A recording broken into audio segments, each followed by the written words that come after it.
Bueno, pues bienvenidos y bienvenidas un día más, un martes más a estas conferencias de divulgación científica y cultural.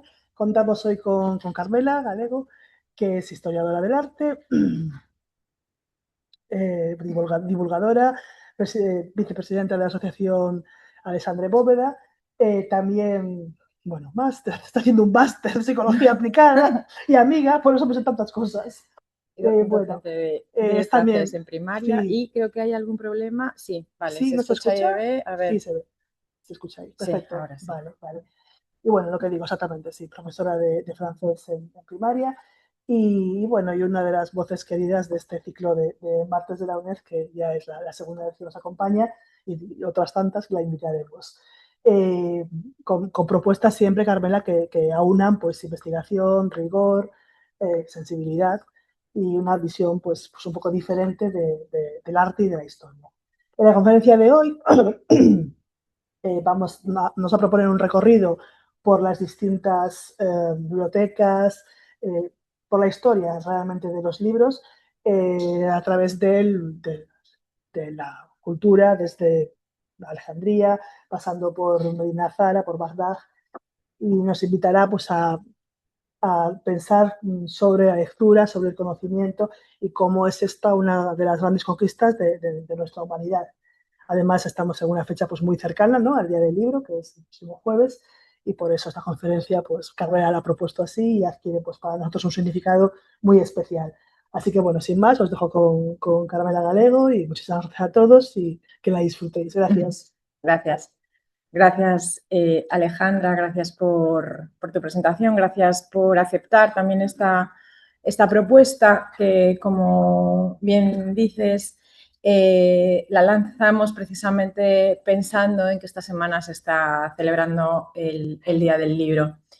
Dentro de ese currículum que esbozaba ahora Alejandra, se encuentra por mi parte el de ser hija de un bibliotecario y músico, con lo cual mi visión del arte y la cultura, creo que me va a estar saliendo esto constantemente y que me va a estar poniendo muy nerviosa, no os va a gustar nada.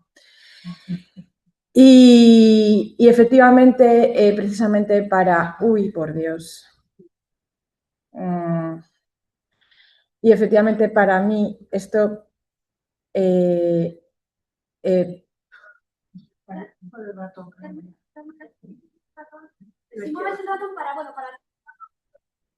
No, me parece que no, que es insensible.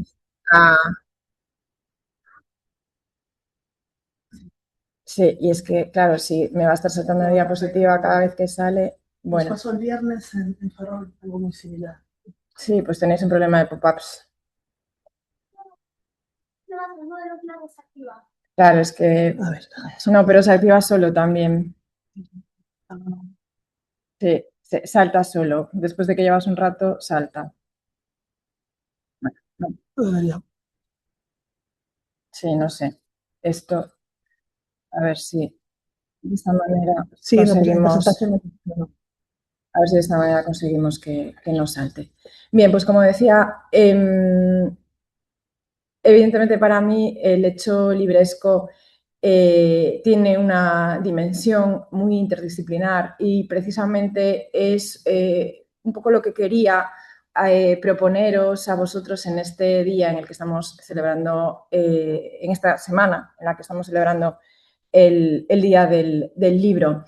Y lo cierto es que me quería fijar precisamente en una época histórica en la que, digamos que nosotros relacionamos, sobre todo en lo que es el Occidente, tal como lo conocemos hoy en día, relacionamos con fuerza lo que es la recuperación del humanismo, o digamos que ubicamos cronológicamente con fuerza en ese momento en el que hoy en día llamamos el Renacimiento, casi como una especie de recuperación de esas ideas de las que aún hoy, o con las que aún hoy nos sentimos fuertemente relacionados.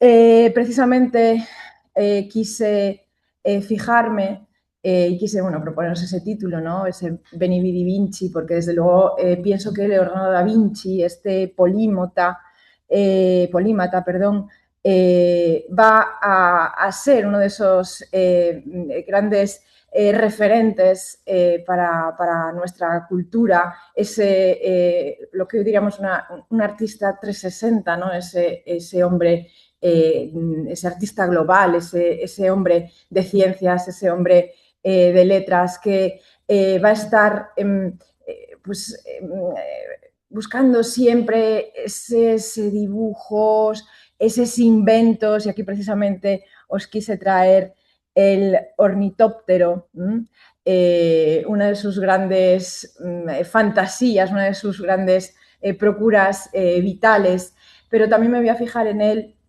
en ese aspecto, pues en esa aportación que él también va a hacer precisamente para la cultura del libro y, como digo, un gran referente en ese momento en el que estamos recuperando para Occidente las ideas del mundo clásico. Vamos a ver, nos vamos a subir a ese ornitóptero para hacer ese viaje de las ideas desde el mundo clásico y cómo llega a nosotros a partir de varios filtros. Y vamos, como os digo, a hacer especial hincapié en ese filtro del Renacimiento, en ese siglo de Leonardo, en ese siglo XV, en esa antigüedad. Como os decía, yo creo que es evidente que es un gran referente. De hecho, seguramente si hacemos una encuesta global sobre cítame 3, 4 obras que podamos encontrar en uno de los grandes museos de Europa, estoy segura de que la práctica totalidad de las personas, hayan o no visitado el Museo del Louvre, nos van a citar precisamente una obra de Leonardo.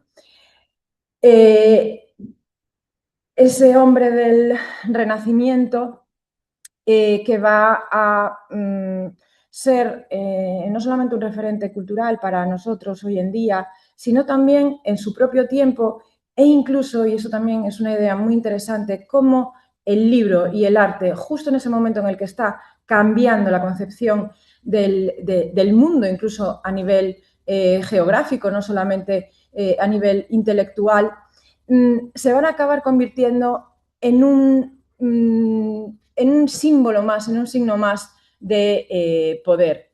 La monarquía francesa, en el siglo de Leonardo, va a saber, sin duda, manejar ese arte de la propaganda y va a querer tener a Leonardo da Vinci, Francisco I, aquí lo tenemos, en un pequeñísimo, en una escena de un fragmento de la serie de Carlos Rey Emperador, de Radio Televisión Española, que nos muestra cómo mantenía entre las paredes de su palacio Francisco I a Leonardo da Vinci y prácticamente bueno, no, prácticamente no, es que no solamente lo disfrutaba, porque obviamente lo disfrutaba de su compañía, disfrutaba de su conocimiento, de su intelectualidad, pero también obviamente presumía de él. Y aquí lo vemos como tenía esa ventanita. Voy a poner un poquito, el fragmento es una cosa muy pequeñita, como él presumía de tener a Leonardo entre las paredes de su palacio en Amboise. A ver si...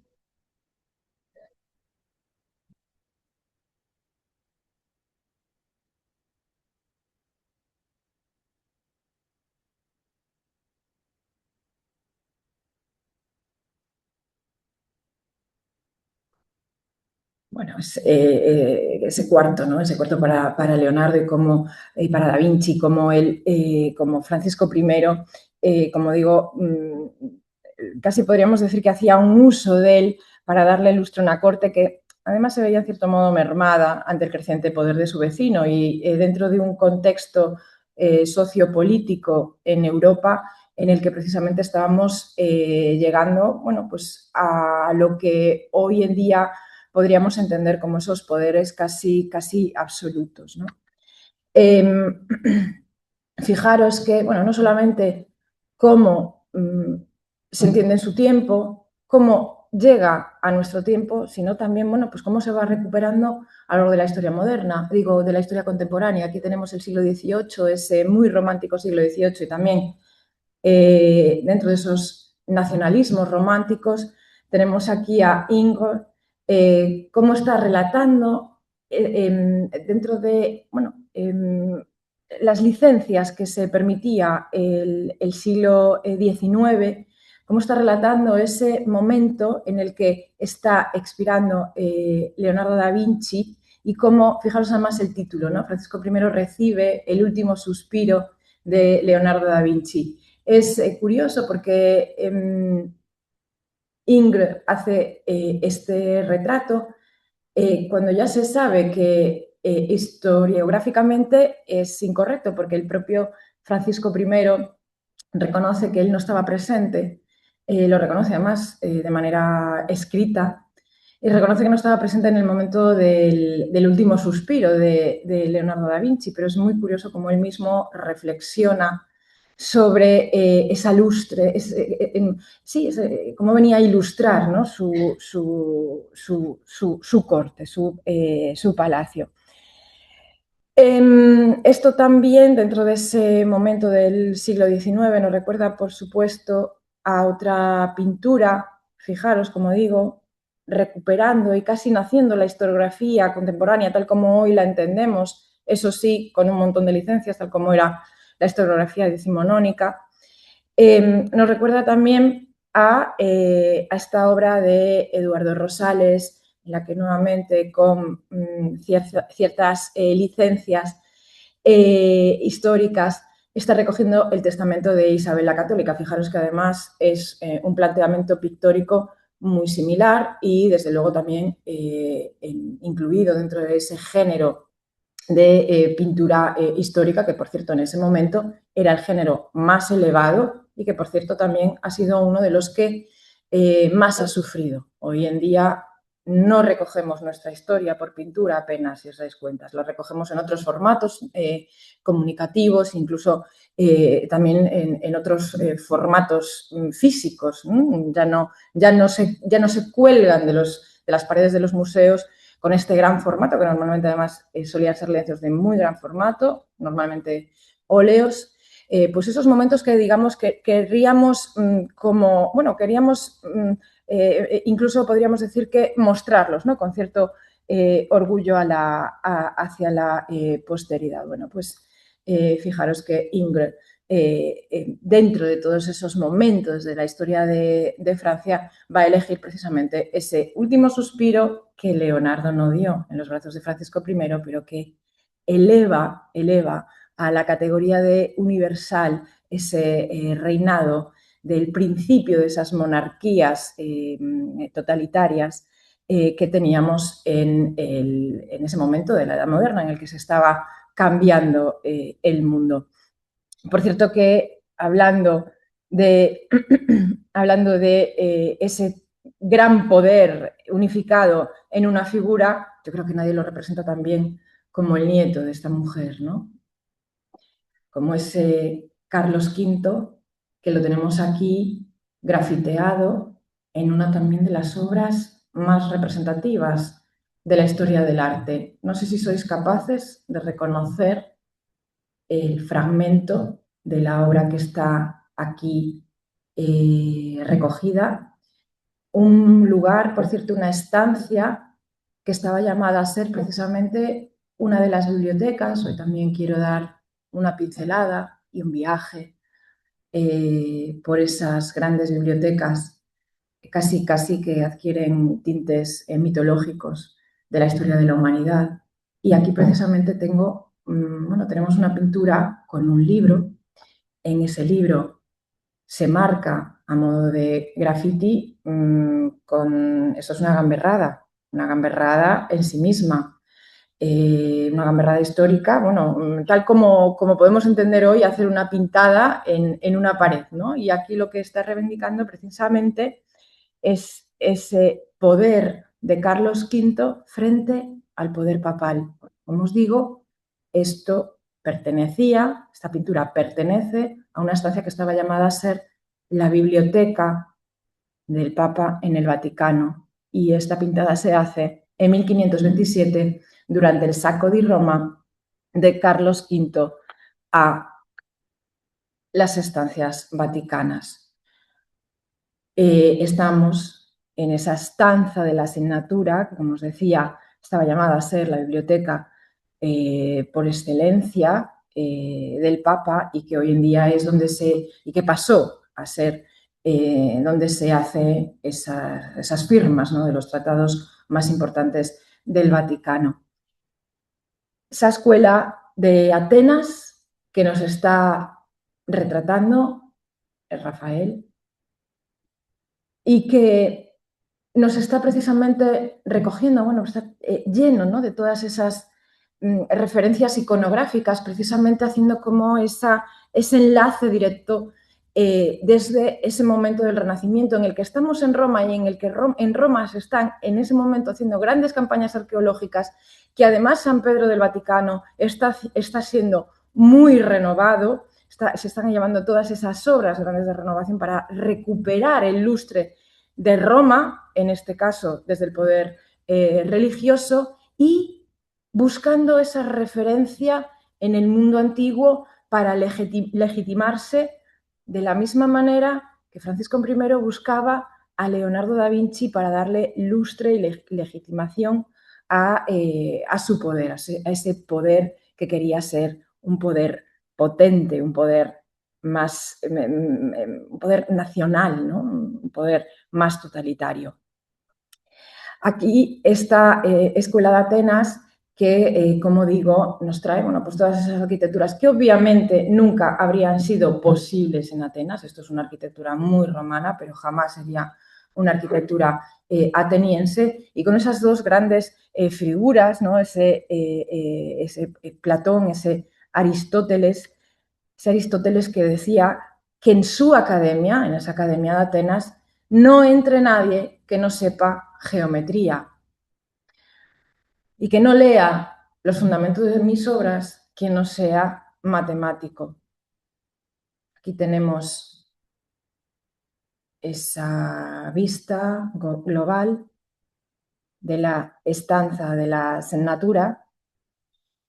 Esa escuela de Atenas, la real, que va a ser clausurada en el año 529 por parte del emperador Justiniano. En ese mismo momento en el que está naciendo el Imperio Romano de Occidente, llamándose ya Imperio Bizantino, en esa primera edad de oro del Imperio Bizantino, Justiniano, el emperador, va a clausurar esa escuela de Atenas, dando como una última estocada a ese gran conocimiento de época clásica que parece que en cierto modo se queda como en latencia.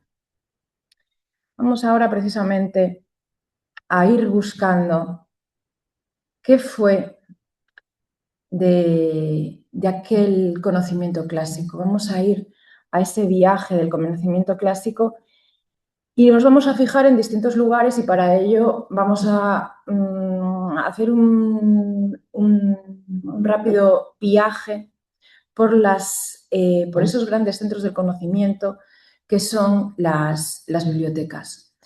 No cabe duda de que siempre ubicamos esa cuestión del estallido del conocimiento clásico, de entender las letras, la cultura, la arquitectura, los tratados, precisamente en aquello que llamamos el período de la Grecia clásica.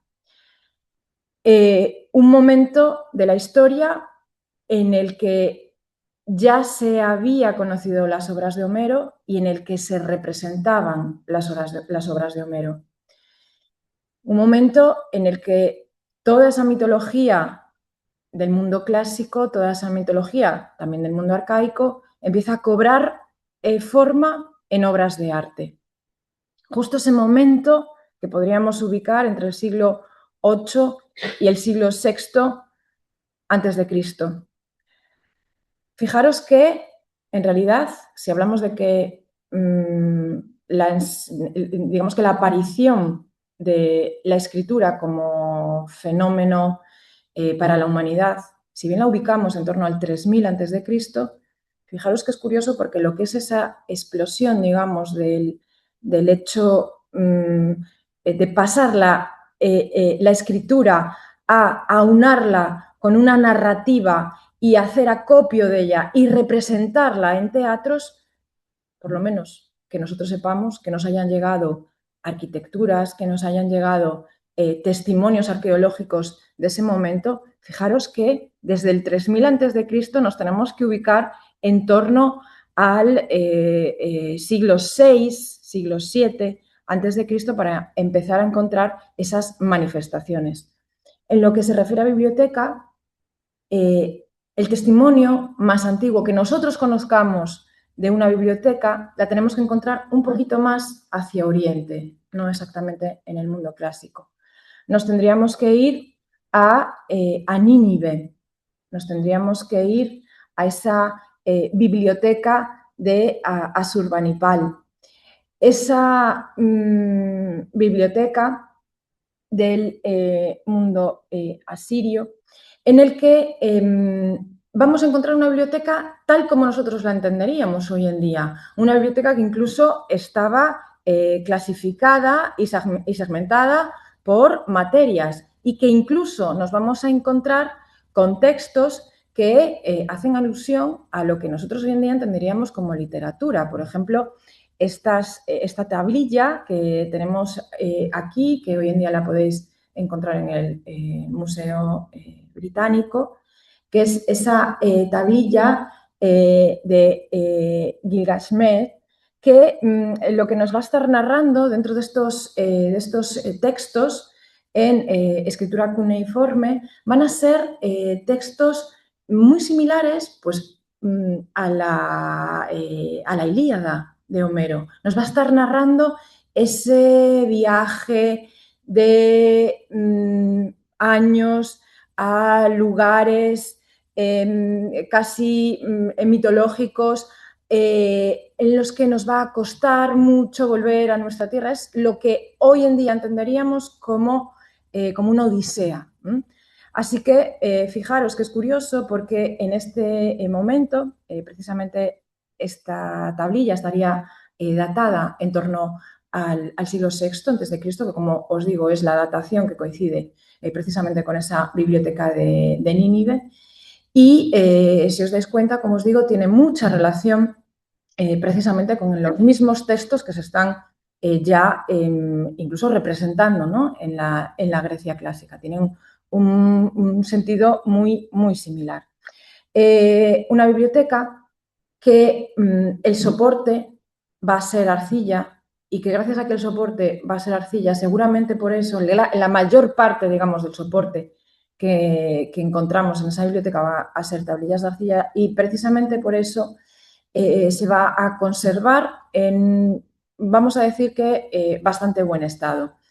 Lo cierto es que hoy en día se están haciendo distintas campañas arqueológicas propuestas por ahora mismo por el gobierno iraquí. Está intentando sacar adelante distintos proyectos con un coste económico bastante elevado, intentando buscar fondos de la UNESCO, buscar fondos también de la propia biblioteca británica, del propio British Museum, ya que, como os digo, buena parte de sus fondos lo encontramos allí. De hecho, hay una sala específica en la que podemos encontrar cómo se cree que podrían estar dispuestas esas tablillas dentro de la biblioteca de Nínive.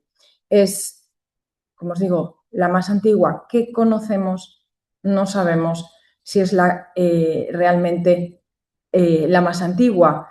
Seguramente ha llegado a nosotros, como decíamos, precisamente por el propio soporte. Esta biblioteca sufrió un incendio, pero la arcilla, si bien muestra material dañado por el fuego, no se llegó a destruir completamente.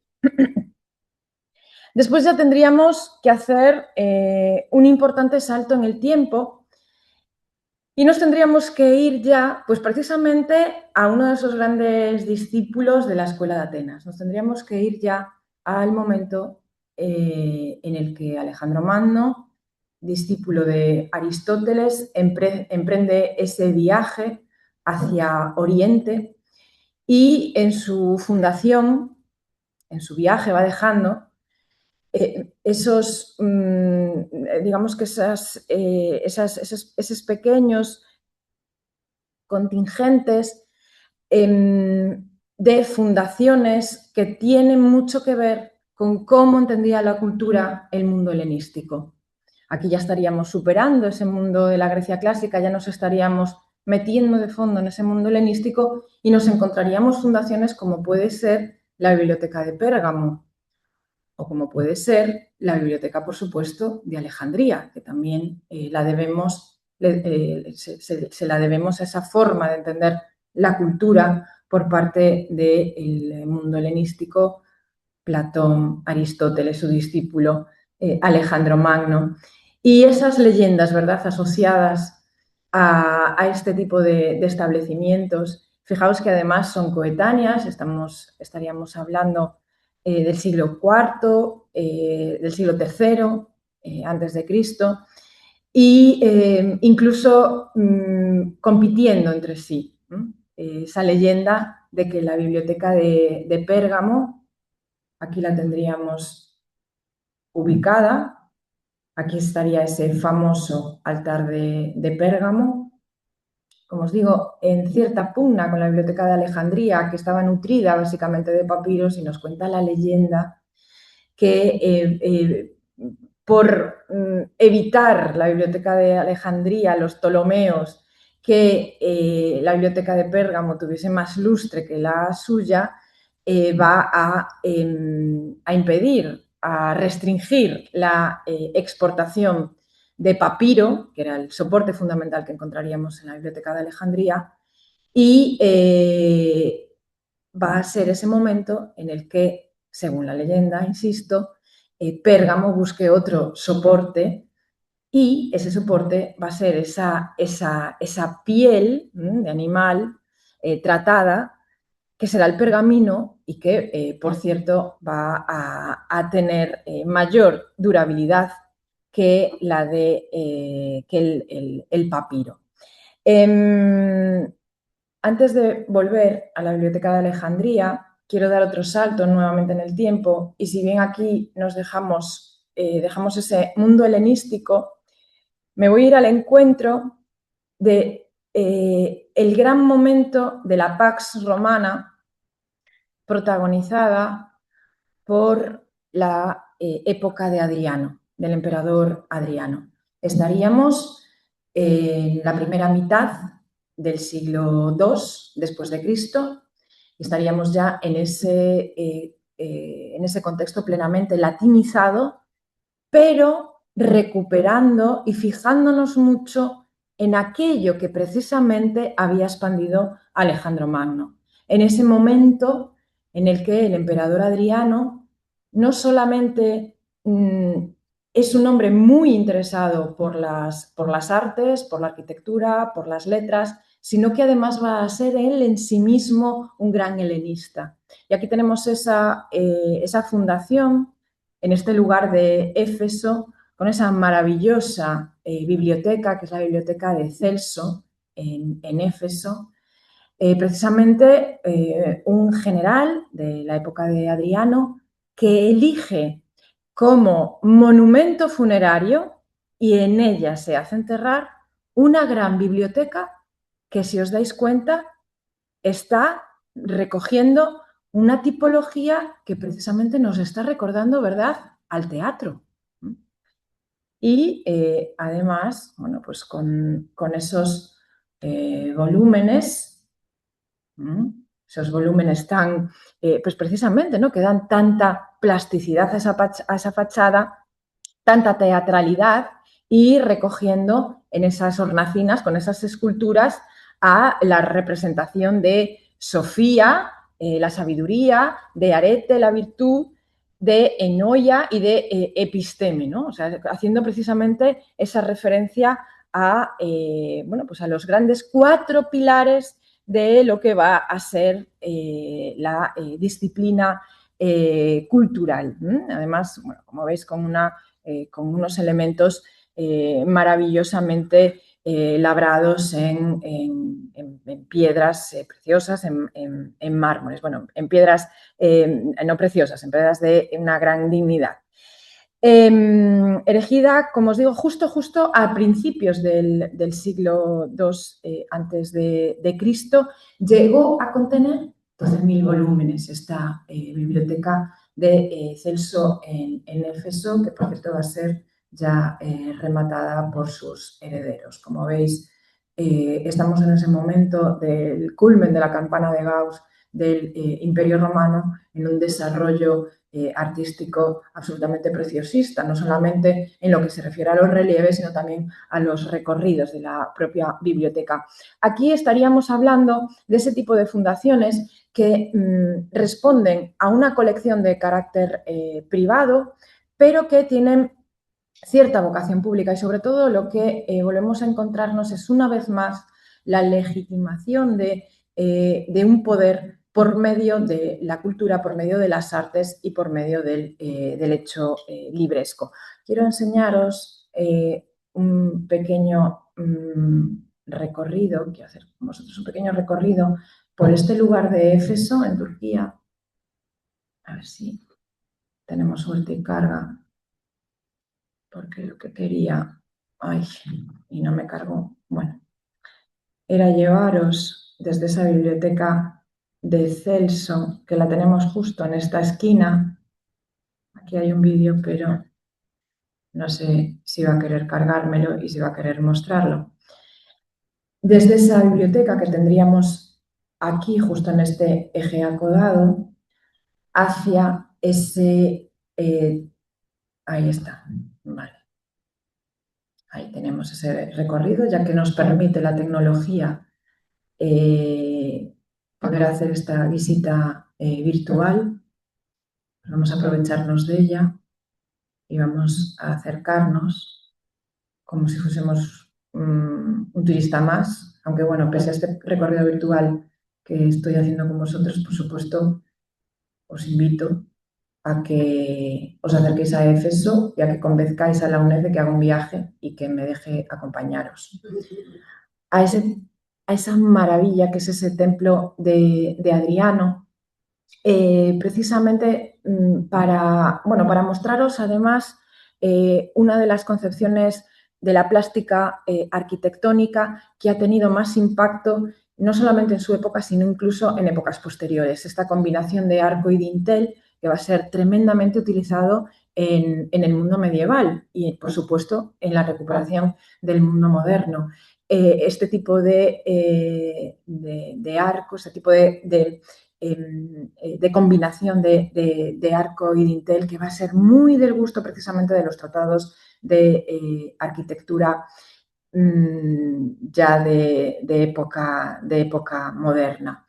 Y ya que estamos en ese templo de Adriano, con este tipo de arco, aquí bueno, vemos siempre estas reconstrucciones que hoy en día se están llevando a cabo, y para que nos demos cuenta de que vemos muy desnuda la piedra, pero que obviamente tendríamos que entenderla como policromada. A veces parece que nos llama mucho, ¿no?, la atención.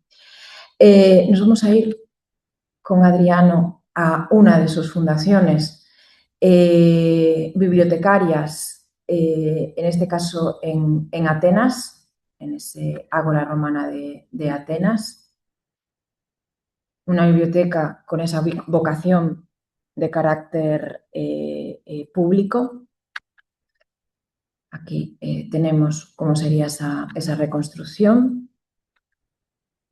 Y aquí podemos ver cómo, aquí, a ver si aquí.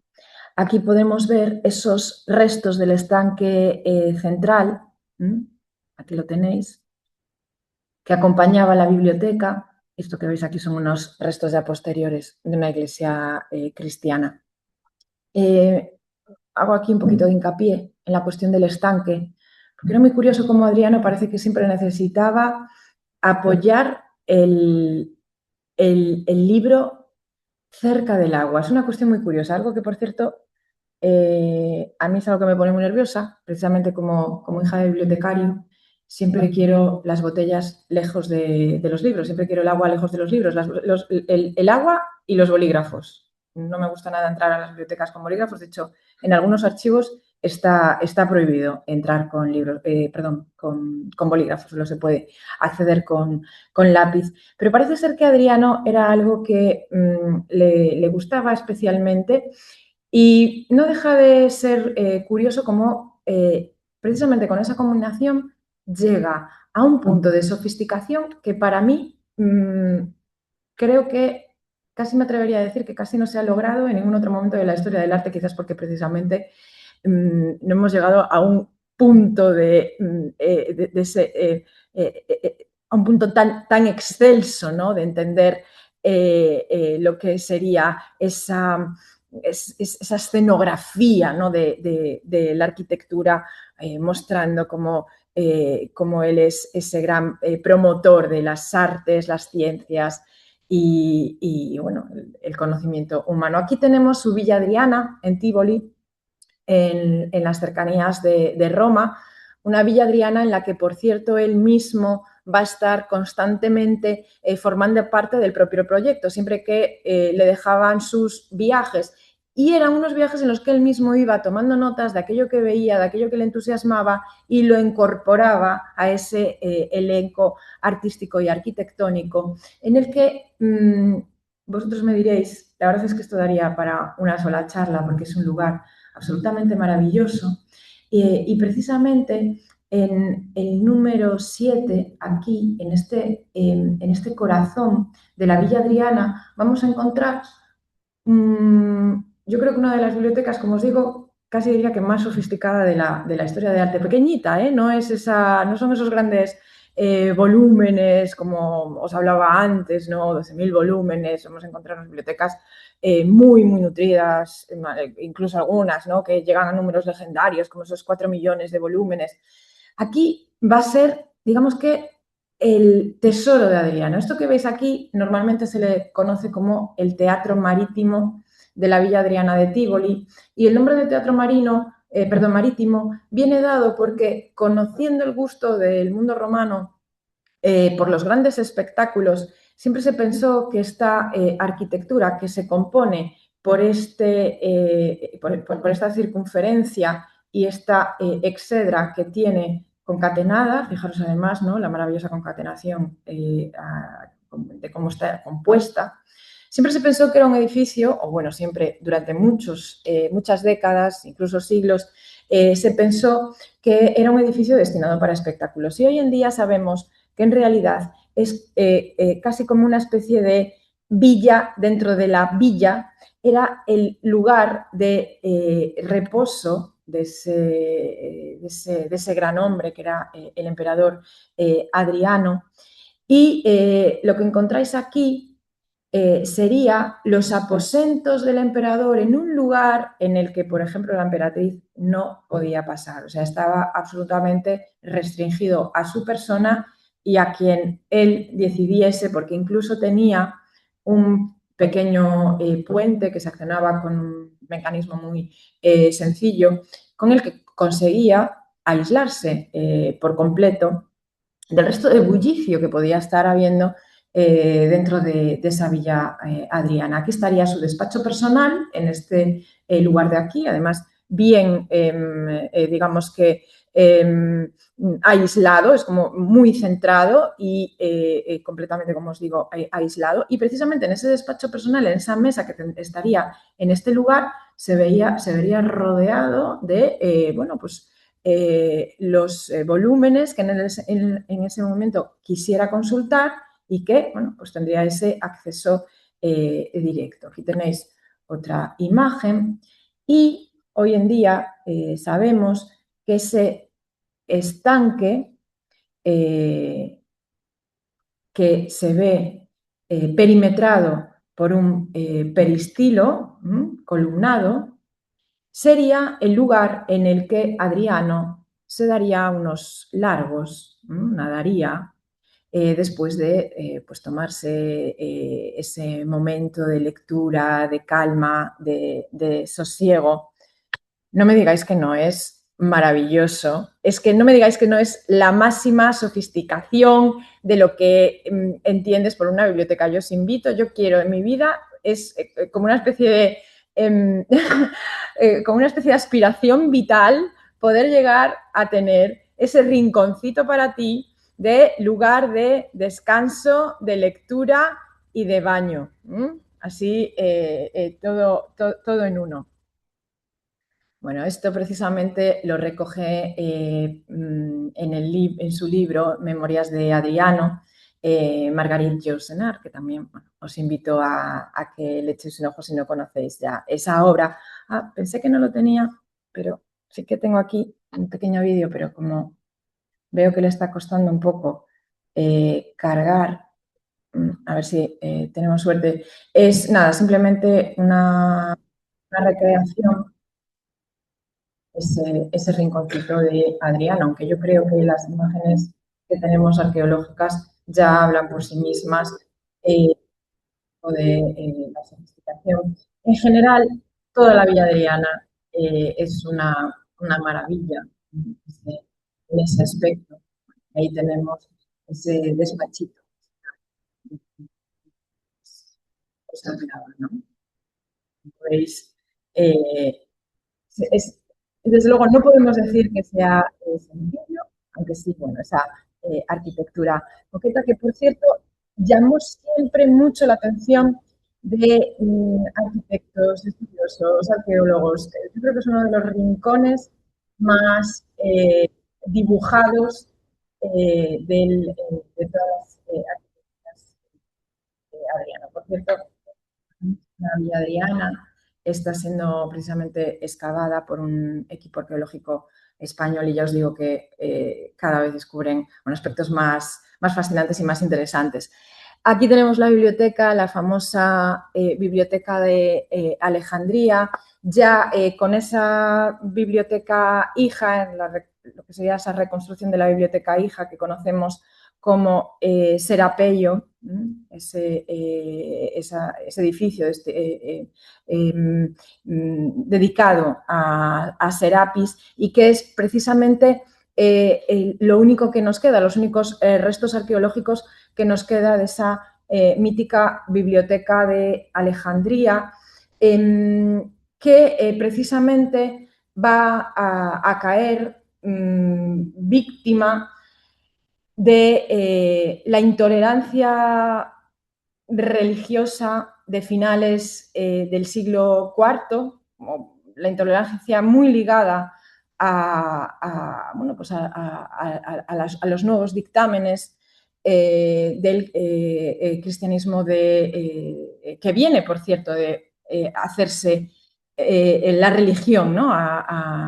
Oficial del Imperio Romano. Una biblioteca que, como sabéis, hoy en día ha sido reinterpretada por un equipo de arquitectos noruegos, si no recuerdo mal, los mismos que llevan a cabo la ópera de Oslo, y que además, siendo muy jovencitos, realizan la obra siendo muy jovencitos, ya a principios del siglo XXI, y ellos narraban cómo querían construir esa biblioteca con mucho personal y poca tecnología, como al modo, ¿no? de las grandes pirámides. De hecho, ellos precisamente lo que hacen es esa pirámide cónica truncada con esos grandes lucernarios que están muy sesgados en el perfil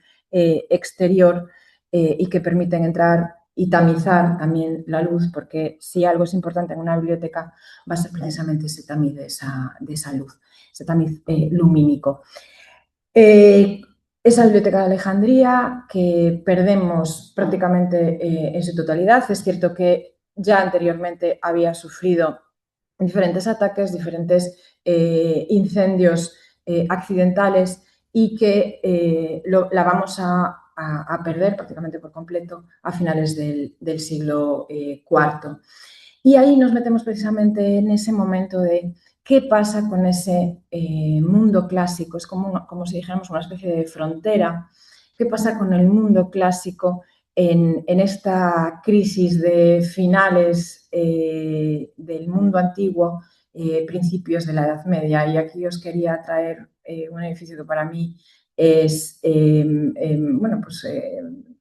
muy elocuente en ese aspecto, que es la Catedral de Siracusa, que se encuentra realizada a modo de palimpsesto. Un palimpsesto es, de hecho, un término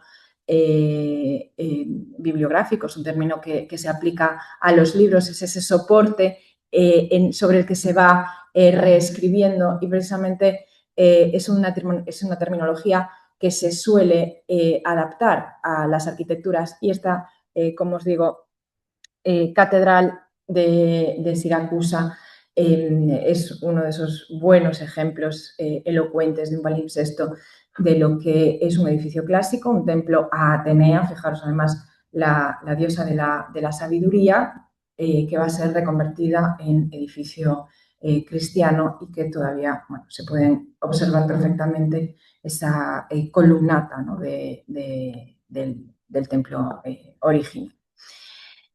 ¿Qué pasa con ese viaje de las aldeas? Así tenemos el mundo del saber en ese principio del Imperio bizantino, cuando ya cae definitivamente el Imperio romano de Occidente, hasta ese momento, esa especie de viaje de 1000 años, hasta ese momento de principios de lo que nosotros establecemos como edad moderna.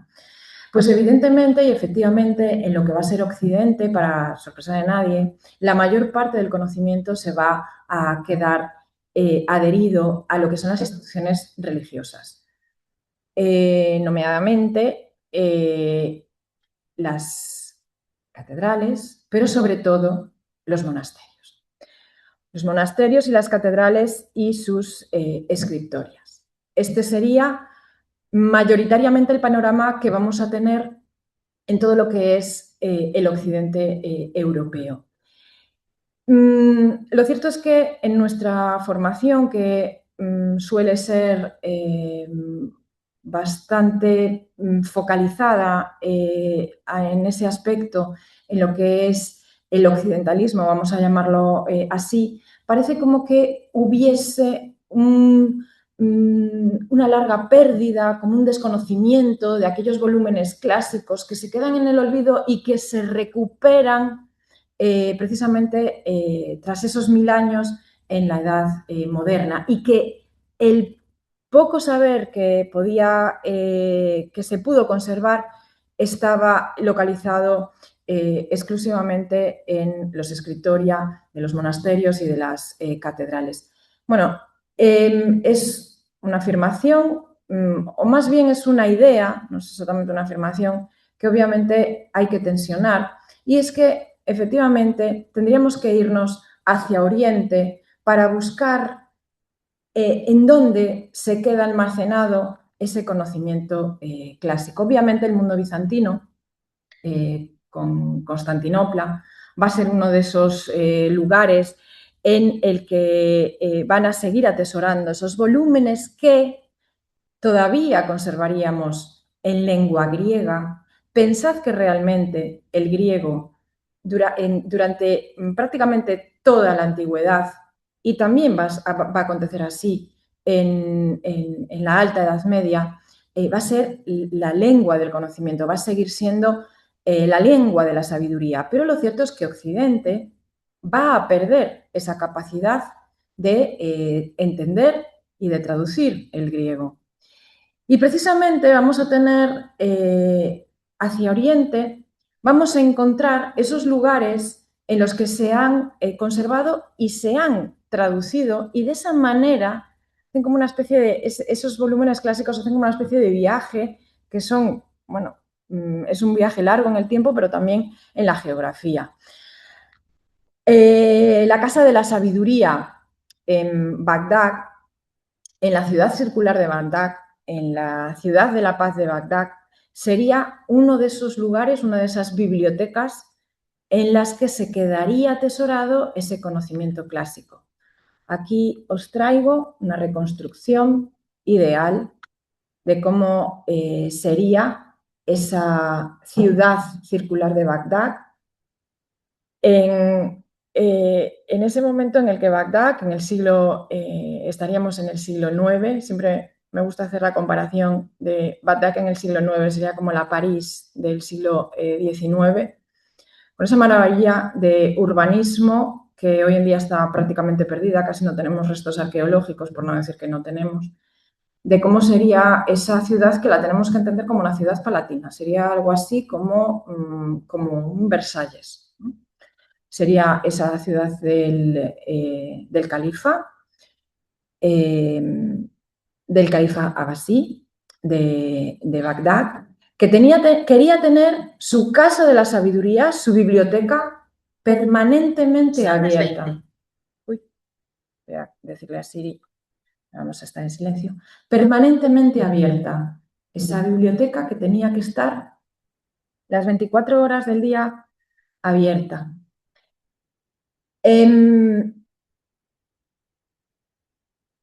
Esa sabiduría, esas 24 horas del día abierta. ¿Por qué? Pues porque precisamente esos libros nos habían permitido, y aquí tenemos uno de esos ejemplares, esa materia médica de Dioscórides, esos libros nos permitían llegar a todo ese conocimiento que podía ser de urgencias, claro, porque si el califa se encontraba mal por la noche, necesitaba que sus sabios pudiesen acceder a esa casa de la sabiduría y descifrar y saber y observar qué era el remedio que necesitaba para cada uno de los males de su califa. Esos volúmenes que estaban en griego originalmente, Dioscórides escribe en el siglo I después de Cristo, pero escribe en griego, porque como os digo, sigue siendo la lengua franca de la sabiduría, del conocimiento y también de la ciencia. Esos volúmenes que estaban originalmente en griego habían sido traducidos al árabe en Bagdad, pero también, por supuesto, en Occidente. Y este es el camino que recorre el conocimiento para volver a Occidente. Por el sur de la península ibérica entra en esa maravillosa biblioteca de Córdoba, de Medina Curtuba, por medio del califato omeya de Córdoba. Si antes os decía que Bagdad el Bagdad del siglo IX era como el París del siglo XIX, la Córdoba del siglo X, la Córdoba del califato omeya, es como el Nueva York del siglo XX. Su segundo califa, Al-Hakam II, compila esa maravillosa biblioteca que va a ser la biblioteca de Medina Córdoba.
Pues aquí tenemos, digamos que ese eslabón que muchas veces no se estudia, pero que fue tremendamente importante, ¿no? Ese eslabón del conocimiento clásico y cómo ese conocimiento clásico vuelve hacia Occidente.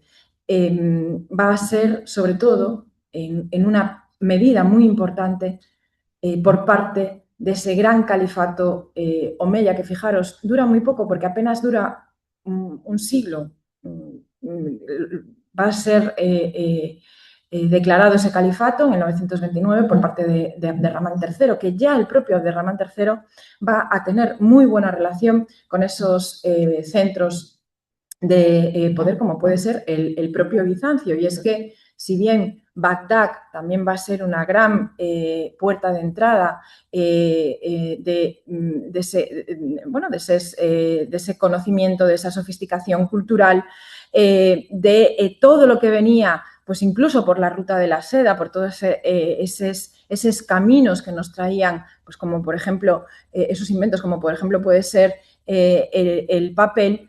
También vamos a tener, como os digo, esa buena relación con el mundo bizantino, que va a incluso como a ser esas delegaciones de sofisticación, de sabiduría, de conocimiento que llegan a la corte de Córdoba durante todo el siglo X. Abderramán III y, sobre todo, Al-Hakam II, que era, antes os hablaba de Adriano, pues realmente volvemos a encontrar uno de esos hombres amantes del arte, de la arquitectura y concretamente, excepcionalmente, casi podríamos decir que obsesionado con esos volúmenes escritos. De hecho, él tenía funcionarios que recorrían los grandes centros de conocimiento que teníamos en esos momentos en la geografía a nivel mundial, con pues una dotación económica importante para poder hacerse con los volúmenes, los primeros volúmenes que se editaban de cada obra, bueno, de tal manera que incluso se ha llegado a exagerar a números tan elevados como los 4 millones de volúmenes de ejemplares que podíamos encontrar en la biblioteca de Medina Córdoba, la biblioteca califal. Ese Dioscórides va a venir directamente al mundo omeya, directamente desde Bizancio, en griego, y se va a traducir al árabe. Y qué importante es, fijaros, aquí tenemos el original en griego y aquí tenemos esa traducción al árabe. Y fijaros qué importante es, por eso, claro, el califa de Bagdad necesitaba tener abierta las 24 horas la Casa de la Sabiduría. Qué importante es hacer bien ese dibujo, esa ilustración. Y eso es precisamente en lo que se va a estar fijando Leonardo da Vinci cuando nos esté en el siglo XVI realizando sus apuntes sobre botánica y fijándose en la naturaleza y fijándose muy bien en cómo eran cada uno de esos elementos, a cada una de esas plantas, porque si tú te equivocabas, en vez de estarle dando el remedio al califa, le podías estar dando veneno, si nos equivocamos de planta. Así que qué importante era esa ilustración. Precisamente son esos detalles los que se han perdido durante la Alta Edad Media, los que se habían perdido en Occidente. Teníamos algunos volúmenes en algunos monasterios, pero no estaban completos y, sobre todo, no estaban bien ilustrados. Bueno, aquí tenemos más ejemplos. Y en ese aspecto, precisamente dando un salto más en el tiempo y buscando esos centros del saber, va a tener una gran importancia la Escuela de Traductores de Toledo. Toledo va a ser una ciudad que durante prácticamente todo el califato se va a mantener, va a ser una plaza que se va a mantener con mucha identidad propia, orgullosa de haber sido capital del mundo visigodo y que precisamente va a mantener siempre, digamos que, cierta heterogeneidad, tanto en lo que se refiere al culto, tenía, por ejemplo, derecho a seguir teniendo ritos de culto, cultuales de época visigoda. De hecho, todavía hoy en día mantienen esos cultos preislámicos, y también va a tener esa capacidad, digamos, de mantener una heterogeneidad también en lo que se refiere a las lenguas.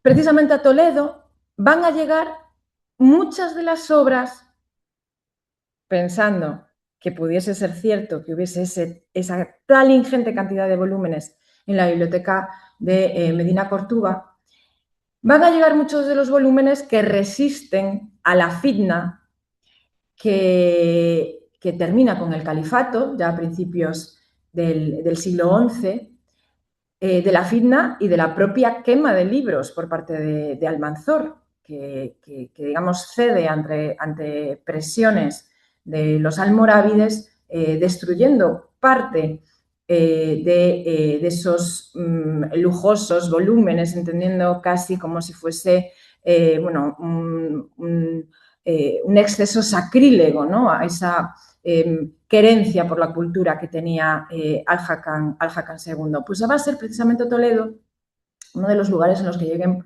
muchos de esos volúmenes, y además va a tener, como os digo, esa capacidad entre sus gentes de poder traducir del árabe, del incluso griego, al latín, y ya incluso a principios del siglo XIII, incluso a lo que van a ser las lenguas vernáculas. Por ejemplo, las lenguas vernáculas romances, por ejemplo, el español. Esa escuela de traductores de Toledo, que por supuesto no la tenemos que entender como una escuela per se, sino como bueno, pues ese grupúsculo de personas que tenían esa habilidad, esa capacidad de traducir con un sistema bastante estructurado y también muy controlado precisamente desde el scriptorium de la Catedral de Toledo. Va a ser precisamente ese lugar que después va a estar protegido por Alfonso X el Sabio, también fomentado precisamente esa capacidad de escribir en lengua vernácula que va a ser el español, y que, bueno, pues va a ser, por ejemplo, ese núcleo en torno a la Escuela de Traductores de Toledo, va a ser los que nos permitan tener leyendas fundacionales como la que tenemos en esta ciudad, que está relacionada pues con ese mundo clásico, mezclado con elementos legendarios, incluso muchas veces también con elementos legendarios religiosos, ya del cristianismo, bueno, pues que nos hablan en este caso de la lucha de Hércules y Gerión, que la vamos a tener en la historia de España de Alfonso X Sabio, pero que él obviamente está recogiendo de escritos anteriores, y esos escritos anteriores van a estar precisamente bebiendo de fuentes islámicas, ¿no? Así que digamos que es esa especie de núcleo de interés al que se ven llamados pues hombres de toda Europa, de todo el occidente europeo, que digamos que les resulta bueno, pues relativamente fácil poder llegar a la península ibérica, llegar a Toledo y recoger esas traducciones que ya estaban realizadas, como puede ser esa presencia en Toledo de Gerardo de Cremona, que viene a buscar otro de esos grandes volúmenes del conocimiento de la antigüedad, como es el Almagesto, y que podríamos llamar, bueno, podríamos decir que es como la obra cumbre de la astronomía clásica. Por supuesto, que tenemos un ejemplar del Almagesto en árabe, por supuesto, esa astronomía que va a ser muy, muy del interés del mundo islámico. Son unos grandes desarrolladores de la astronomía y de lo que es la medición de la geografía, por interés científico y, bueno, también por interés religioso. No olvidemos que el mikvé de las mezquitas tienen que estar orientado hacia la Meca, con lo cual necesitamos tener ese control y ese dominio de la geografía. Aquí tenemos, digamos, que ese paso para volver otra vez a encontrarnos con la península itálica, Gerardo de Cremona, que vuelva a Italia con ese conocimiento que ha adquirido en Toledo. Y aquí vamos a encontrarnos, dentro de lo que es la península itálica, ya con lo que entendemos como ese nacimiento del humanismo, ubicado en ese primer momento del Renacimiento, y esa especie de balanza entre la zona occidental y la zona oriental del norte de la península itálica, que es Florencia y Venecia. Venecia, que por cierto va a ser esa puerta del mundo oriental y que también va a tener la capacidad de recibir, vamos a llamar, migración del conocimiento griego. Y, bueno, por supuesto, ese hombre que es Petrarca, que precisamente va a hacer ese viaje entre Florencia y Venecia y que está buscando precisamente también ese conocimiento del mundo clásico, y que aquí, como digo, ya tendríamos como ese nacimiento, ¿no? O ese renacimiento. En un mundo que, como digo, está cambiando y está rebasculando también precisamente lo que son las conexiones entre Oriente y Occidente. Si bien hasta principios del siglo XV ese viaje de las ideas y también de los productos va a estar mirando hacia Oriente, lo cierto es que precisamente en este siglo XV, con la caída de Constantinopla, se va a romper y se va a reequilibrar esa forma de conectar tanto el conocimiento como, o sea, ese viaje de las ideas y de los productos también, ¿no? En sí.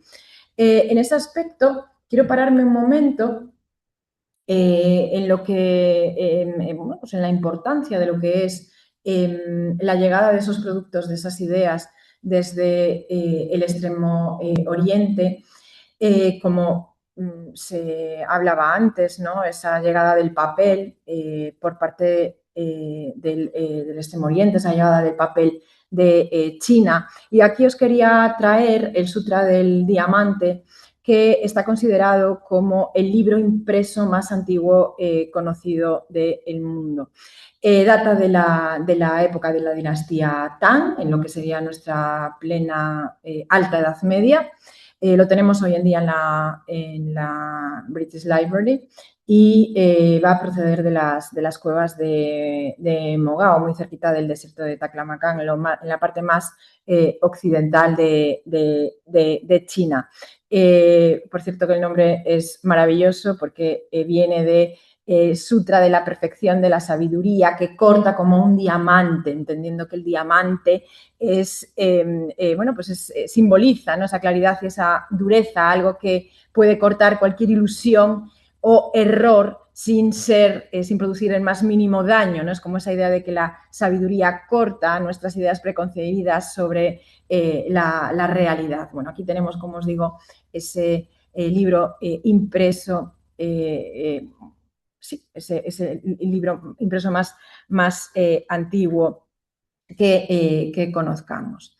Y en este aspecto también quería, bueno, simplemente un detalle, haciendo precisamente alusión a esa cuestión del libro, y el libro que ya se empieza a escribir para que perdure, para que deje constancia de nuestros viajes y de ese conocimiento. Quería ponerme un momento en esta batalla de Ankara de 1402, que es muy desconocida y que va a retrasar en el tiempo la caída de Constantinopla por parte, aquí tenemos a Bayaceto el Rayo, que es ese otomano que quería llegar a Constantinopla y que no lo consiguió por un hombre que también va a ser, bueno, un hombre bastante sanguinario, por otra parte, pero que también va a ser un gran amante de las artes y de los edificios suntuosos, que es Tamerlán. Tamerlán va a plantarle cara a Vallacleto el Rayo en esa batalla de Ankara, que él va a perder, lo va a hacer prisionero, lo va a llevar como esclavo a su corte en la ciudad de Samarcanda, en la actual Uzbekistán. Una historia que, por cierto, fue una batalla que, por cierto, fue vista por emisarios de nuestro Enrique III, que ellos a lo que iban era a intentar establecer una relación diplomática con el otomano, pero que viendo esa capacidad, esa pujanza de Tamerlán, vuelven a Castilla trayendo, bueno, pues esa información y ese decir, bueno, aquí con quien tenemos que negociar no es con el otomano, sino que es con el uzbeco, con Tamerlán. Enrique III manda entonces una delegación a Samarcanda, a una Samarcanda que se está en realidad en esos momentos construyendo con todo ese lujo, esa maravilla, esa soñación, esos azulejos de color turquesa, que son en realidad de la cultura timúrida, pero que van a ser, digamos que como el antecedente de ese arte mogol, que si os digo arte mogol igual no suena de nada, pero que si os digo Taj Mahal, ¿verdad? Todos ubicamos inmediatamente. Samarcanda se estaba construyendo estas grandes maravillas de la ciudad uzbeca, se estaban construyendo precisamente en ese momento de Tamerlán, el hombre que retrasó medio siglo la caída de Constantinopla y que, bueno, desde mi punto de vista es un poco injustamente desconocido.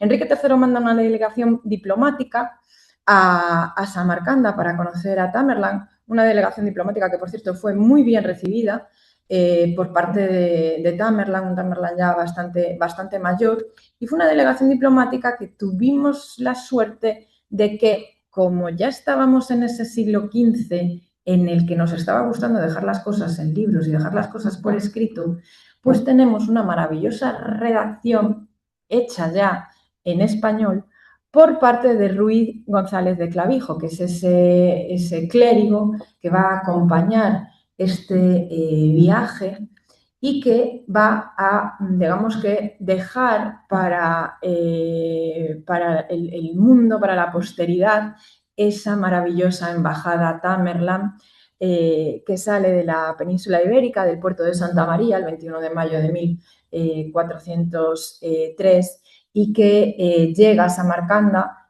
ya a principios del otoño, finales del verano de 1404. Y como os digo, lo va dejando todo escrito, narrado en castellano, y de esta manera, pues, la posteridad conoce quién era bueno, estos son regalos que lleva la embajada diplomática a Tamerlán, y que de esta manera el mundo, la posteridad va a poder, bueno, pues a poder, digamos que conocer y acceder de primera mano, filtrada por un hombre que ya está escribiendo en castellano a principios del siglo XV, y nos deja testigo de quién era este gran señor Tamerlán. No sé si lo conocíais a Tamerlán, no sé si conocíais esta embajada a Tamerlán, esta embajada a Samarcanda, como os digo, a nivel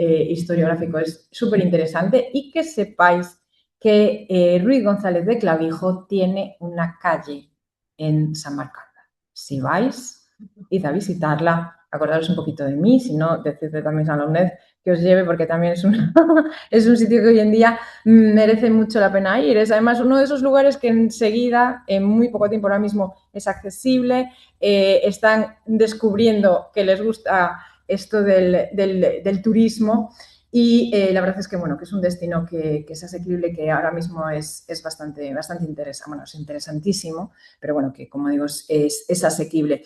Y precisamente Ruiz González de Clavijo lo que va es, bueno, pues a descubrir ese mundo oriental, que es una forma completamente diferente de vivir, de entender la cotidianidad islámico, por cierto, Tamerlán es islámico, es musulmán, pero digamos que tiene ese perfecto equilibrio entre lo que son las artes de Oriente y bueno, pues esa sofisticación también del mundo musulmán. Aquí tenéis alguna de esos ejemplos librescos. No, bueno, fijaros, es una auténtica maravilla, ¿no?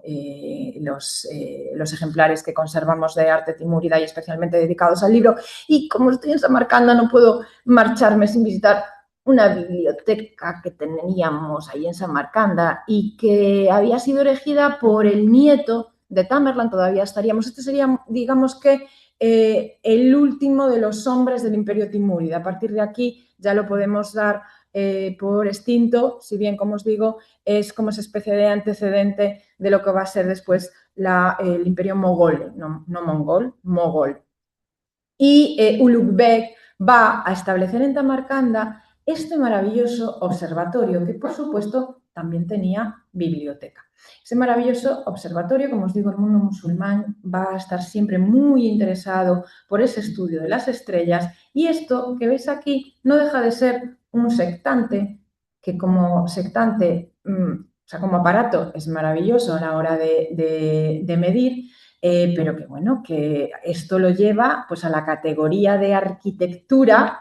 Fijaros cómo era ese desarrollo del sectante, toda esta parte subterránea que tendría ese observatorio, que como os digo, no deja de ser un instrumento que, bueno, a priori no tiene ese desarrollo artístico, pero que Ulugh Beg lo eleva a categoría de arquitectura, bueno, absolutamente espectacular. Y, como os digo, una biblioteca muy bien nutrida, unos 15.000 volúmenes, del que hoy en la biblioteca no queda absolutamente nadie del observatorio. La verdad es que no queda mucho, queda esa parte precisamente subterránea. La característica del sectante es que cuanto más estable y cuanto más amplio sea ese sectante, mayor precisión de medición tiene. Pues para eso, qué mejor que hacer un gran edificio con todo ese desarrollo subterráneo. Esta es la parte que podemos ver hoy en día, siglo XV, como veis. Es lo que nos queda, bueno, de una restauración que ya fue hecha en época soviética de este observatorio. Ahora sí, ya como digo, en ese siglo XV, con la batalla, con la pérdida, con la caída de Constantinopla y con ese descubrimiento del Nuevo Mundo, ya va a haber un cambio total en lo que se refiere a el flujo de conocimiento, al flujo de comunicaciones y también de cómo queremos comunicarlo. Y precisamente con ese cambio y con esa capacidad que aparece también en el siglo XV, gracias al invento de la imprenta, de poder dejar por escrito todo lo que estamos conociendo, pues nos va a aparecer este gusto de juntar el libro con la mapística. Aquí tenemos uno de los, bueno, el que es considerado como el primer mapa impreso que representa a las Américas y que está publicado en 1511. Aquí os traigo un mapa de Verrazzano, que es un navegante italiano que hoy en día se considera que es el primero que dibuja la costa de Nueva York, que la tenemos aquí, bajo el nombre de Angulema. Esto sería, bueno, pues aquí tendríamos la zona de Manhattan. En ese siglo XVI, en el que hay una auténtica carrera por dejar plasmado cómo es ese nuevo mundo, como esta obra del español Pedro Mártir de Anglería, nos deja ese de Orbe Novo Décadas Octo, ¿no? Es esas 9 perdón, sí, 9, las décadas del Nuevo Mundo, son 8 décadas del Nuevo Mundo en las que nos está dejando por escrito cómo es ese nuevo mundo que estamos descubriendo. Y de repente los monarcas sienten una necesidad, esos monarcas absolutos que tienen ese poder totalitario, tienen esa necesidad de conocer sus vastos dominios y de plasmarlos y de dejar por escrito cómo ha sido ese viaje. Aquí tendríamos a Felipe II, que va, aquí retratado por Tomás Moro, que va viajando con el emperador Carlos V por las tierras de su padre y que nos lo deja por escrito, nos lo deja relatado por Calvete, por Cristóbal Calvete nos deja relatado cómo es ese mundo de las tierras de su padre. Felipe IV, que quiere saber cómo son las costas de su territorio y manda a Pedro Teixeira al geógrafo portugués Pedro Teixeira, a principios del siglo XVII, a que dibuje los grandes puertos. Aquí tenemos una de las representaciones más antiguas que conocemos de esta ciudad, de A Coruña. Estoy segura de que prácticamente cualquier persona que pueda estar escuchándonos ahora en distintos lugares de la geografía va a encontrar precisamente en ese momento de siglo XV, principios del siglo XVI, va a encontrar las primeras representaciones del lugar en el que se ubica. Una forma muy distinta, fijaros, mucho más realista, de relatarnos cómo era el mundo que la que veíamos en la Edad Media.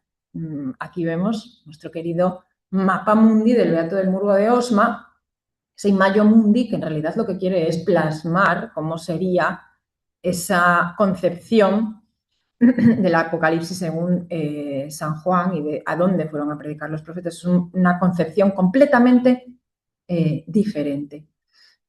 Aquí tenemos esos arcos de Gante que estarían acompañando a esa visita que estaba escribiendo Cristóbal Calvete de Carlos V y Felipe II. Y el arte pasa al libro, pasa a la página, o por ejemplo, la muy famosa y archiconocida, el muy famoso y archiconocido grabado de Albert Durero para el Arco de Triunfo de Maximiliano I, que no tenía capacidad económica, o por lo menos le pareció suficiente con, en vez de hacerse el Arco de Triunfo, hacer un grabado, que además de esa manera tenía la capacidad de llegar a muchos más sitios porque se podía reproducir.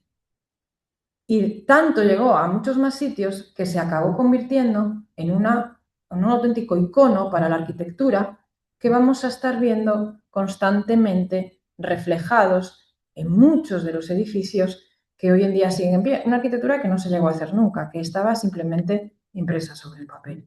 Y, por supuesto, los tratados de arquitectura. Los tratados de arquitectura que precisamente, gracias a la maravilla de la imprenta, cualquier biblioteca de cualquier arquitecto, de cualquier parte del mundo que quería construir, cualquier biblioteca que estuviera bien nutrida, íbamos a necesitar que estuviesen esos tratados de arquitectura. Y de esa manera, pues, por ejemplo, ese arco que veíamos antes en el templo de Éfeso de Adriano, bueno, pues resulta que lo dibuja Serlio y hoy en día lo conocemos como vano serliano, porque es él el que lo recoge y es él el que lo difunde precisamente gracias a la maravilla del invento de la imprenta. Bueno, quiero ir ahora un poco rápido por cómo se recoge esa difusión del conocimiento clásico en el mundo moderno. Vamos a tener esas medidas del romano. ¿De qué romano? De Vitruvio, por Diego Salgredo, a principios del siglo XVI, recogiendo esos grandes tratados. Tenemos los tratados de arquitectura que nos están recogiendo los arquitectos, como Serlio en ese momento, como Palladio, y que están difundiendo, que se están convirtiendo en modelos. Ahora que estamos viendo, por ejemplo, los jueves, la arquitectura de la Catedral de Santiago, la iremos desmenuzando y veremos cómo hay un montón de referencias a estos tratados que, por supuesto, el arquitecto que lo está realizando, la fachada del Obradoiro, Fernando de Casas Novoa, tiene en su biblioteca, que está bien nutrida, esos volúmenes a los que poder acudir. Y en ese aspecto, por supuesto, nuestro querido Da Vinci va a ser un auténtico referente. Por cierto, Da Vinci, que él, bueno, con su ánimo empírico, realmente lo que hacía era buscar, mirar, reinterpretar, porque no le valía con una mera copia, con una mera transcripción de lo que hacía Vitruvio, no. Él lo que quería era poderlo traducir y poderlo comprobar empíricamente. Qué importante, qué bien que lo hizo, esa cuestión de lo que hablábamos antes, ¿no? Con esa de materia médica, ir a ver cómo eran las plantas y volverlas a dibujar. Además que Leonardo da Vinci se desesperaba un poco porque decía que era bastante, de hecho decía que era senza lettere, ¿no? Que realmente él no controlaba bien el latín como para poder transcribir, y él no es un transcriptor, es un reinterpretador de la cultura clásica. Lo cierto es que Da Vinci tiene una obra ingente, pero no le dio tiempo, y a lo mejor aunque le hubiese dado tiempo, tampoco lo habría hecho, a dejarnos compilada su obra. Y realmente su obra va a llegar bastante precisamente organizada por uno de sus discípulos, al que, bueno, aquí tenéis un fragmento del testamento en el que el propio Leonardo, como testador, le va a dejar a su discípulo Francesco de Melzo buena parte de sus manuscritos para que los pueda organizar. De hecho, de Melchi va a hacer una obra vital para esa recompilación de la obra de Leonardo.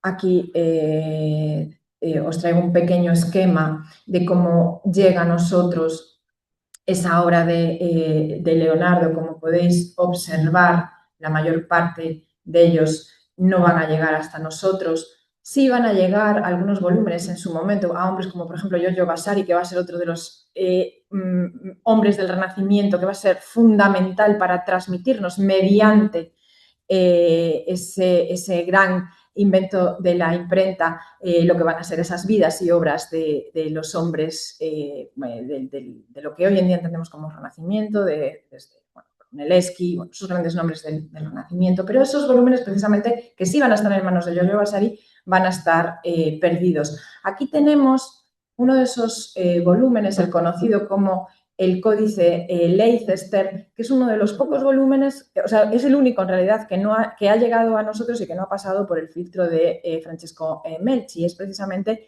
el que adquiere Bill Gates en el año 1994 por 30 millones de dólares, y que disponibilizó precisamente durante el quinto centenario de la muerte de Leonardo da Vinci en el 2018, digitalizado, claro, para que se pudiera consultar online. Y bueno, aquí simplemente señalar algunos, ¿no? Como es estos códices Madrid, que llegaron de manera muy temprana, fijaros, ya en el siglo XVII, a nuestra biblioteca nacional, pero que no fueron descubiertos hasta mediados del siglo XX, hasta 1964. Resulta que se sabía, se creía que estaban en Madrid, pero no se encontraban. Y por un error de clasificación, estaban confundidos con otros volúmenes librescos, y, bueno, pues de esa manera estuvieron durante siglos aparentemente perdidos hasta que se encontraron en 1964 y se pudieron recuperar. Quizás también de esta manera se consiguió que no salieran de la península ibérica, sino ve tú a saber cuál hubiese sido su paradero. Siempre me gusta terminar trayendo un poco hacia nuestra tierra las cuestiones de las que estamos hablando. Y para hablar de esa cultura humanística y su repercusión en Galicia, no me voy a ir a grandes bibliotecas de ilustrados del siglo XVIII, no me voy a hablar de las grandes bibliotecas Cornide, por ejemplo, sino que me voy a ir al rural gallego y os voy a hablar de arte. Y os voy a hablar de una pequeña iglesia, en realidad son dos las que conocemos, pero me voy a parar en esta, que está muy cerquita de O Carballiño, una localidad ourensana, en esta iglesia de Santa Valla de Banga, en la que guardamos, fijaros, como os digo, es el rural gallego, y guardamos unas magníficas pinturas murales que nos hablan precisamente de cómo ese conocimiento, esas ideas humanistas se están expandiendo en el Renacimiento en distintas direcciones. Y aquí la vamos a encontrar, bueno, pues con una maravillosa iconografía que, fijaros, además es bastante compleja y nos habla, por cierto, de que el pintor conoce bien lo que se está estudiando en ese momento en universidades como Salamanca, el conocimiento de la teoría neoplatónica. Como os digo, estamos a finales del siglo XVI, 1570 aproximadamente, esa es la época en la que datamos esta iglesia Santa María de Banga. Y fijaros, es una iconografía que nos habla de cómo los dones de la... Está precisamente pues aunando toda esa teoría neoplatónica y nos habla cómo esos dones de la divinidad van a llegar a la humanidad a través del influjo de los astros. Es una iconografía tremendamente sofisticada que va a estar recogiendo los emblemas de Alciato también como ese gran ejemplo de la literatura humanista. Pues aquí vemos el emblema del honor con esa trompeta que nos está hablando de nuestras buenas acciones relacionadas con la iconografía de la fama, de la buena fama. O, por ejemplo, bueno, pues la sabiduría. Una iconografía que nosotros hoy la conocemos, pero que yo no sé hasta qué punto sería conocida en el rural gallego a principios del siglo XVII, finales del siglo XVI. O sea, tendría que ser muy curioso ver, fijaros, este tipo de vestimenta que nos está hablando. Bueno, pues este sería la representación de Marte, o esta, por ejemplo, la representación de Júpiter y el águila. Bueno, aquí veis esos emblemas de Alciato, aquí con esta representación de Baco, ya digo que una cuestión curiosísima, ¿no? Y fijaros que la propia disposición, aquí estaríamos hablando de esos profetas, obviamente este pintor de Banga conocía la obra de Miguel Ángel, ¿no? Lo vemos perfectamente en esa disposición. Aquí tenéis esa iconografía de la estrella central, de la bóveda central. Y para terminar ya, voy a saltar desde Banga y esta maravillosa representación iconográfica de las ideas humanistas del principio del Renacimiento en una iglesia rural gallega, me voy a ir aquí, a nuestra ciudad, a una biblioteca, ya que hemos hablado de libros y hemos hablado de viajes. El último viaje lo voy a hacer a nuestra ciudad y a las maravillosas bibliotecas, a ese maravilloso espacio que tenemos en los jardines de Méndez Núñez, un espacio que fue ganado al mar y se construyó solo y exclusivamente para dedicarlo a ocio cultural, y aún hoy en día disfrutamos de ese espacio como ocio cultural. Os traigo aquí esta maravillosa biblioteca de la Atalaya. Hoy en día todavía existe el edificio, pero ha sido, bueno, bastante modificado y precisamente no para bien. Estas serían, digamos, que las ideas de Le Corbusier. Estamos, como os digo, en pleno siglo XX, que estaríamos siglo XX, que estaríamos en época de la República, y tendríamos al arquitecto Antonio Tenreiro trayéndonos esta arquitectura parlante, como digo, muy Le Corbusiana, con este árbol que habita dentro del edificio biblioteca, que tendría aquí este banquito que lo estaría perimetrando, y desde el cual el lector cogería un libro, se sentaría en ese banquito, tendría el jardín, y aquí tenéis el edificio tal como era en un momento, en ese momento estaría exactamente aquí ubicado, al ladito del mar. Tendría por un lado el jardín y por otro el mar. Se sentaría, disfrutaría de ese libro al lado de la compañía de los árboles y si tenía un hijo, una hija, la podía dejar en esta biblioteca que se levanta en 1927, justo en el mismo momento en que nace María Bonenburger. La familia Bonenburger le hace el regalo a la ciudad de este rinconcito de biblioteca infantil con este maravilloso templete, que hoy en día no existe el templete, pero el resto de la biblioteca sí que existe, y que tendría pues volúmenes como los viajes de Gulliver para poder disfrutar, para que los niños y las niñas pudiesen disfrutar de ese aire del mar, de ese jardín y del hecho libresco del libro como concepto de ocio cultural que hace crecer el alma y el espíritu. Muchísimas gracias por vuestra atención.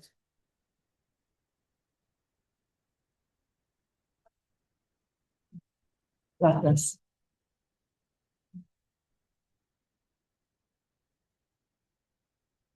No sé si tenéis algún comentario que queráis trasladar.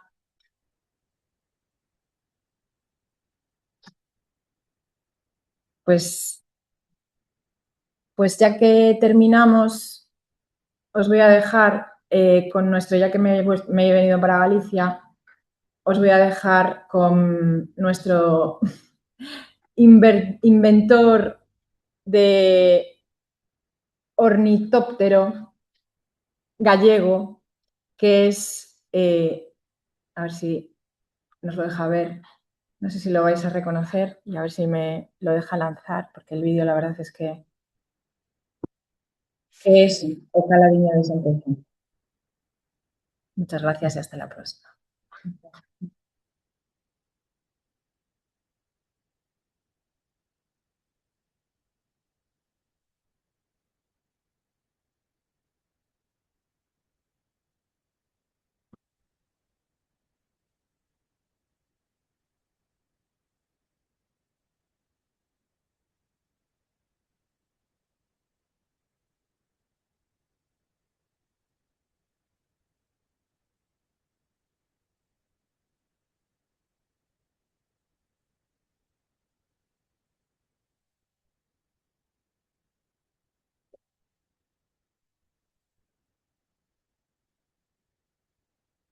Tenemos ahí a Caladiño en la obra de Cheno Piñeiro, que es una obra fundacional de cine gallego, a ver si por fin consigue volar después de toda una vida buscando ese invento y lo intenta, lo intenta.